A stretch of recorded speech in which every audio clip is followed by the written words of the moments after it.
Olá, um bom dia para você. Hoje é domingo, primeiro dia da sua semana, e vamos continuar com as nossas reflexões, seguindo sempre aquela ordem que está no Evangelho de Mateus. Nós gravamos anteriormente um vídeo sobre os falsos profetas. É um tema muito pertinente para os dias atuais, principalmente para os tempos do fim. Jesus deixou registrado na Bíblia, o Espírito Santo deixou registrado através dos seus apóstolos, que tivéssemos muito cuidado com os falsos mestres e os falsos profetas. Então, eu vou apenas relembrar aqui, porque já está no livro, no vídeo anterior, vocês podem consultar em Vera Reflexões, Espaço Reflexões, considerações que nós levamos relativo ao falso profeta. Mas como reconhecer um falso profeta? Só relembrando, algumas características você pode notar na pessoa que é um falso profeta. Porque o profeta é aquele que é o mensageiro de Deus. Ele ouve de Deus e fala para o povo. Mas tem o verdadeiro profeta e tem o falso profeta. Algumas características para nós reconhecermos um falso profeta é que, primeiro, as suas profecias não se cumprem. Por que não se cumprem? Porque vem do coração dele, ele não ouviu de Deus. Ele falou para o povo do seu coração.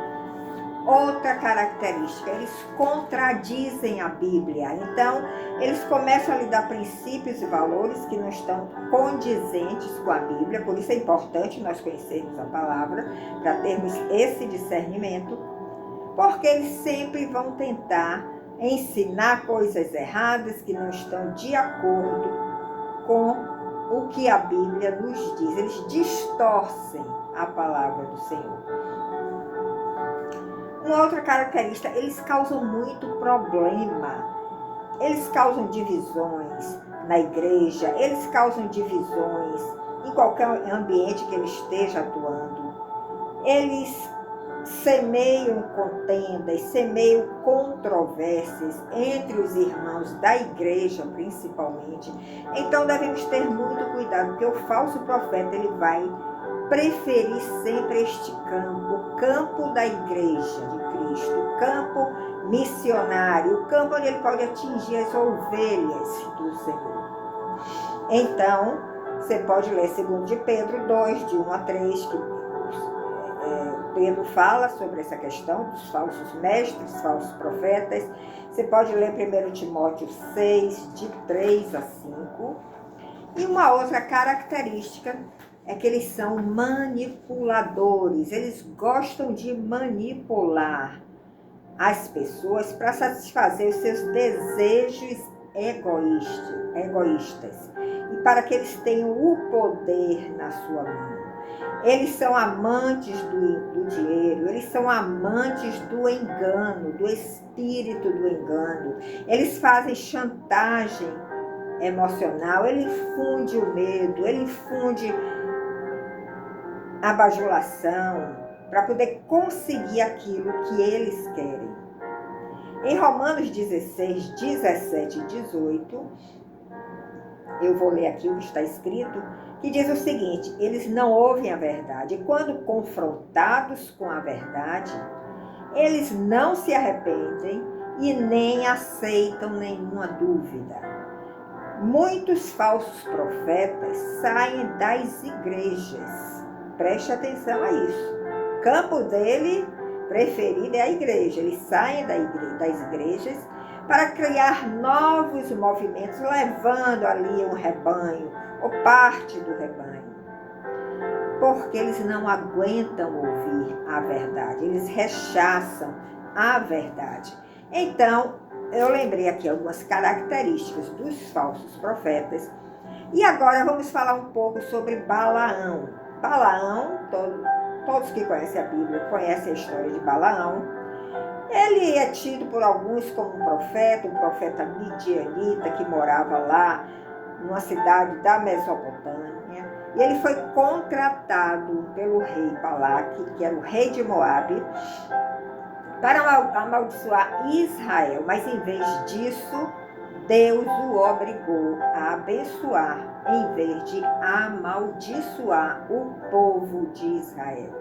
Então, em Números 22, de 1 a 6, você pode conhecer melhor a história de Balaão. Ele tinha olhos abertos, ele ouvia de Deus, mas ele não tinha um coração reto.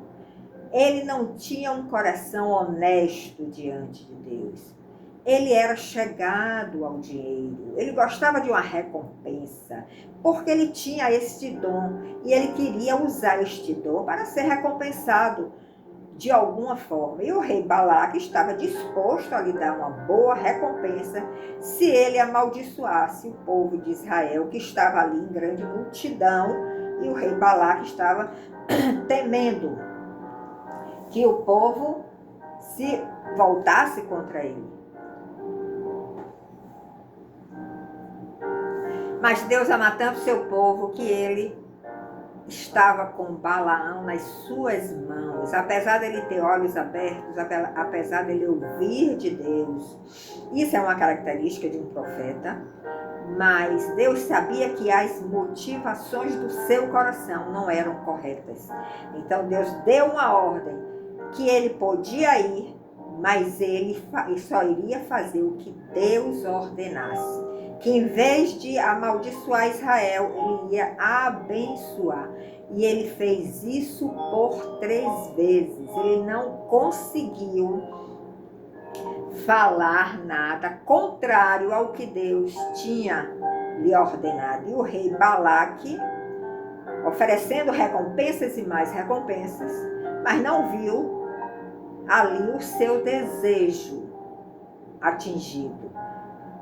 Balaão, apesar de ter o coração voltado para esse tipo de atitude, ser recompensado pelo dom que ele recebeu, ele não conseguiu fazer nada além do que Deus falou para ele. Então isso mostra até que ele tinha um temor a Deus. Nós conhecemos a história da jumenta de Balaão, você pode ler lá em Números 22, Números 23, para você se inteirar melhor, relembrar. E Balaão estava muito incomodado com aquilo tudo que aconteceu, porque por 3 vezes ele estava para receber uma boa recompensa do rei Balaque, mas ele tinha um certo temor a Deus que impediu ele de agir contra o povo de Israel, mas ele estava muito descontente, porque o seu fracasso em amaldiçoar Israel significava que ele não receberia o pagamento de Balaque que ele queria tanto. Então Balaão, depois de ter essa experiência com Deus, que ele poderia ter se tornado um profeta leal e fiel a Deus, mas o seu coração estava com motivações erradas, ele decidiu traçar um plano próprio. E o seu plano era destruir Israel e assim ganhar a recompensa de Balaque. Então, o que é que Balaão planejou? Ele usou as mulheres estrangeiras para seduzir os homens israelitas. E logo o campo israelita era uma cena de imoralidade e de idolatria. E quando Deus viu isto, Deus ficou tão irado que ele enviou uma praga que matou mais de 24.000 pessoas. A ação de Balaão, para ele estava na grande expectativa que desse certo.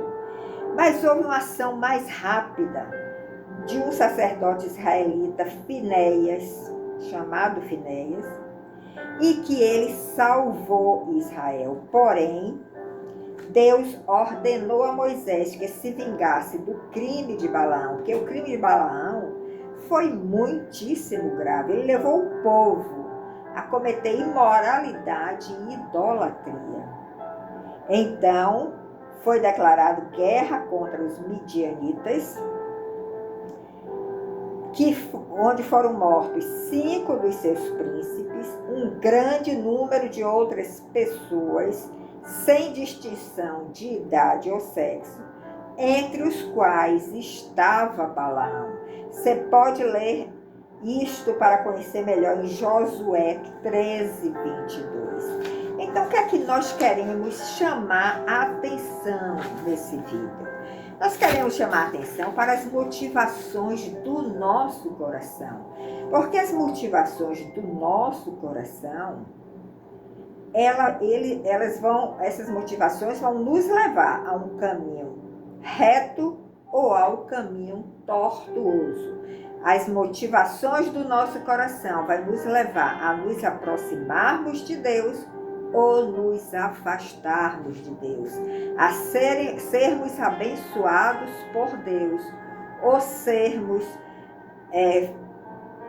vítimas da ira de Deus. Então eu fui entender um pouco sobre esta questão da motivação do coração e eu quero compartilhar com você. A motivação do coração é um conceito profundo que se refere aos desejos, se refere aos anseios e às intenções que residem no interior de cada um. Por isso que ele é profundo. Ele reside no nosso interior e às vezes nós nem percebemos que estamos tendo motivações erradas. Se nós analisarmos no contexto bíblico, nós vamos ver que a motivação ela é frequentemente associada à pureza de coração e à sinceridade das nossas ações, o que Balaão não tinha. Se você buscar na Bíblia, você vai encontrar muitos versículos que nos motivam, que nos encorajam a enfrentar os desafios da vida, nos lembrando sempre da força, da esperança e do amor que nós encontramos em Deus. Nós não precisamos nos vender a ninguém para vencer os desafios da vida. Confie e se entregue somente ao Senhor, que você vai encontrar esta força, você vai encontrar este caminho. Então a Bíblia, em várias passagens, enfatiza a importância do coração como o centro das emoções e o centro das decisões humanas.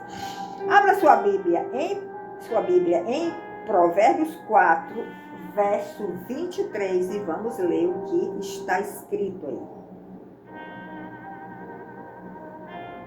Nós lemos: sobre tudo que se deve guardar, guarda o teu coração, porque dele procedem as saídas da vida. Então, se nós pararmos para refletirmos neste versículo, nós vamos ver que as motivações brotam no nosso coração e do nosso coração.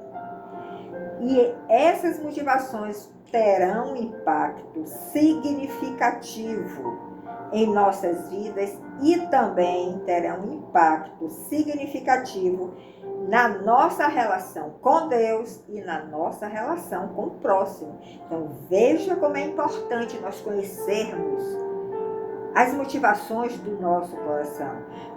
Agora, como elas estão no íntimo, no nosso íntimo, no nosso interior, nós precisamos ter uma busca muito profunda, muito sincera, porque ela pode nos enganar. E podemos então trilhar um caminho que não será agradável a Deus e que vai impactar a nossa caminhada.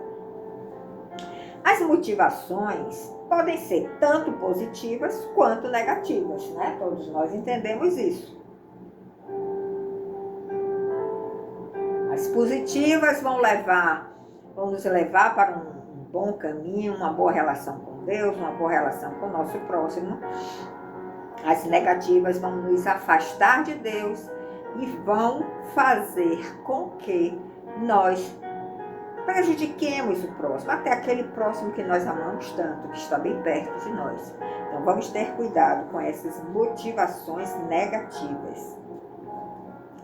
Motivações positivas, o que é que nós podemos dizer aqui? São as motivações puras, como o amor, como a compaixão, como o desejo de servir. Quando você sente aquele desejo sempre de servir ao próximo, de amar ao próximo, de ajudar ao próximo, de ter compaixão, de ter misericórdia, são motivações positivas, porque elas estão refletindo aí o caráter de Cristo em nós. Por outro lado, as motivações negativas são as impurezas, como o egoísmo, a inveja, o orgulho, e tudo isso vai nos afastar do propósito divino, porque cada um de nós tem um propósito divino. Então, a reflexão sobre as motivações do nosso coração, ela é importantíssima, ela é essencial para o crescimento espiritual e vai nos ajudar também a identificar quais são as áreas que precisam ser transformadas e renovadas em nós, para que nós mudemos a motivação do nosso coração e possamos refletir cada vez mais o caráter de Cristo. Agora, tem ferramentas que você pode e deve usar para você até conhecer as motivações do seu coração. A oração é uma ferramenta muito poderosa. A meditação nas Escrituras, na palavra do Senhor, são ferramentas que vão nos permitir sondar o nosso coração.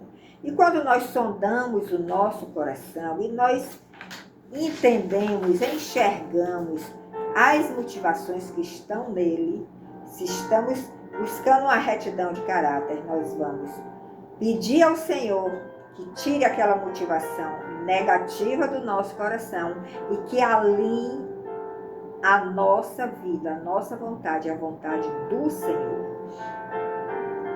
Agora, um aspecto importante das motivações do coração é a sua relação com a fé. Como é que está a sua relação com a fé? Essa fé que você recebeu de uma forma sobrenatural, que o Senhor depositou no seu coração, mas que você precisa ali cultivar, fazer com que ela cresça, fazer com que ela seja fortalecida, para você não titubear em nenhum momento, para que você não deixe que nenhuma motivação errada tome conta de seu coração. Então, a fé é um ingrediente importantíssimo e fundamental na vida do cristão. A fé genuína, aquela que é verdadeira, ela não se limita a crenças superficiais. Nós precisamos ter profundidade no conhecimento, no nosso conhecimento da palavra, no nosso conhecimento de Cristo, na nossa relação íntima com Cristo. Se for uma relação superficial, você está sujeito a ser refém de motivações negativas que estão no seu coração e que você ainda nem se deu conta. Então, a motivação, ela se manifesta e deve se manifestar sempre em ações nossas. Se eu estou manifestando ações de bondade, de misericórdia, de gratidão, de amor, eu estou vendo que essas são as motivações que estão no nosso coração e que elas estão sendo convertidas em obras. E em Tiago 2,17, nós lemos que a fé sem obras, ela é morta. Não adianta você dizer que é um gigante na fé se você não mostra isso na prática. Se você não converte essa fé forte e poderosa que você tem em obras. Você está sendo enganado pelo seu coração. Você está tendo motivações erradas no seu coração. Você não está refletindo em ações positivas, em ações que vai beneficiar o seu próximo, em ações que vai aumentar a sua relação com Deus. Então, as motivações do nosso coração, elas devem ser sempre acompanhadas por ações que demonstram esta fé. Isso implica que, para que nossas motivações sejam consideradas verdadeiras, positivas, elas devem resultar em comportamentos, preste atenção, em comportamentos que glorifiquem a Deus e que beneficiem o próximo. Aquele dom que você recebeu, aquela fé poderosa que você alcançou, você está glorificando a Deus ou está glorificando a si mesmo? Você está atraindo as pessoas para Cristo ou está atraindo as pessoas para te idolatrarem porque você é uma pessoa com dom espiritual magnífico, que tem feito coisas maravilhosas, que tem curado enfermos, ressuscitado mortos, dando a palavra de vida? Cuidado, você tem sempre que glorificar a Deus e beneficiar o próximo. Balaão nunca quis beneficiar o próximo, ele queria beneficiar a si mesmo. Por isso, ele por alguns é tido como falso profeta, apesar de ele ter tido olhos abertos e ouvidos circuncidados. Então, a prática de atos de bondade, de generosidade, de amor ao próximo, são evidências de que nossas motivações estão alinhadas com os princípios cristãos.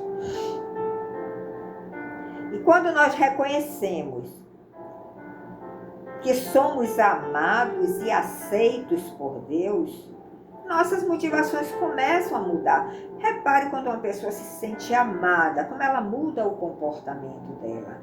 Agora, se você tem esta convicção, você já nasceu de novo, você já enxergou que Jesus Cristo é o seu Salvador, que Ele entregou a sua vida por você, e que você é uma pessoa amada por Deus, as motivações do seu coração vão mudar. Então, a compreensão de que nós somos filhos ou filhas de Deus, isso nos motiva, nos dá uma motivação para vivermos de maneira que reflitamos esta identidade de Cristo, buscando sempre o bem-estar do outro e a glória de Deus. Agora precisamos entender também que as motivações do coração, elas não são estáticas, elas são dinâmicas. Elas podem mudar ao longo do tempo e você deve ter percebido isso na sua caminhada. Coisas que você antes se sentia motivada, que eram coisas até lícitas, porque você conheceu algo melhor em Cristo, hoje você já não tem mais motivação para aquilo. Então as motivações podem mudar ao longo do tempo. À medida que nós crescemos na nossa jornada espiritual, nós somos sempre desafiados, nós somos sempre desafiados a reavaliar nossas motivações, dando permissão ao Espírito Santo que nos guie em direção a um coração mais puro. Então, entenda que as motivações do seu coração não são estáticas. Elas podem mudar ao longo do tempo para lhe levar a um nível maior na presença de Deus, para te levar a um crescimento espiritual maior. Veja o que Davi clama em Salmos 51:10. O que é que ele está pedindo ao Senhor? Cria em mim, ó Deus, um coração puro e renova em mim um espírito reto, um espírito inabalável, que não vai se abalar com nenhuma circunstância. Davi, que viveu muitas experiências com Deus, que foi tido como homem segundo o coração de Deus, mas ele não se acomodou àquilo que ele estava recebendo. Ele estava clamando por uma coisa nova, um novo mover de Deus na sua vida. Cria em mim, ó Deus, um coração puro e renova em mim um espírito reto. Então, a busca pelo coração puro e pelo espírito reto é um processo contínuo, mas este processo exige uma humildade nossa e uma disposição em ouvir a voz de Deus. Então, de novo, através da oração, através da leitura da palavra, através de uma intimidade maior com o Senhor, nós podemos ser transformados e ter nossas motivações alinhadas com o próprio propósito de Deus e, inclusive, melhorar a nossa relação com o nosso próximo. Agora, diante dessa explanação, vamos voltar um pouco à questão de Balaão e o que é que a Bíblia recomenda com relação à doutrina de Balaão. Porque a Bíblia nos recomenda amar nosso próximo como a nós mesmos. Ele estava amando a Israel como a si mesmo? Não. Estava interessado na recompensa que ele ia receber. E em Filipenses 2, de 3 a 4, nós somos exortados a não fazer nada por ambição egoísta, mas a considerar os outros superiores a nós mesmos. Isso é o retrato da humildade, né? Essa atitude de humildade de serviço é uma expressão clara da motivação do nosso coração. E por aí nós vamos poder perceber se nós estamos em harmonia com os ensinamentos de Cristo.